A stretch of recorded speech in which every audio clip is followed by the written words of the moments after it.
To a yau hukumar zaben Najeriya ta shiga rana ta uku ta tattara zaben shugaban ƙasa a nan birnin tarayya wato Abuja. Kuma za a iya cewa shugaban hukumar zaben yana tattara wannan sakamako ne a wani irin yanayi na matsin lamba, musamman ma ganin cewar al'ummar ƙasa sun sa ido suna dakon jiran wannan sakamako, yayin da ita ma jam'iyya mai mulki take ƙoƙarin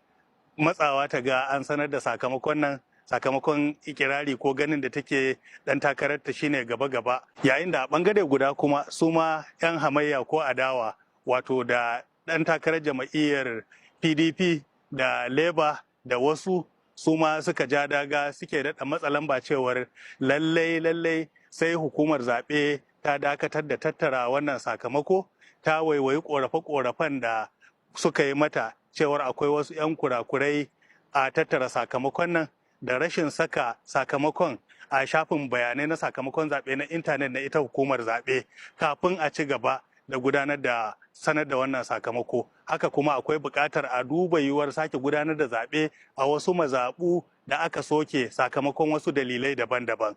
A ɓangare guda kuma shi ma ɗan takarar shugaban ƙasa na jam'iyyar NNPP Rabiu Musa Kwankwaso ya gana da manema labarai yana kira ga hukumar zaben ta duba yiwuwar sake gudanar da zaɓe a wasu sassan ƙasar nan da ya ce ba a saka sunan jam'iyyar NNPP a takardun kaɗa ƙuri'a ba. Waɗannan duka suna faruwa a daidai lokacin da al'umma suka zira ido suna jira su ga sakamakon zaben nan. Sai dai ita hukumar zaɓe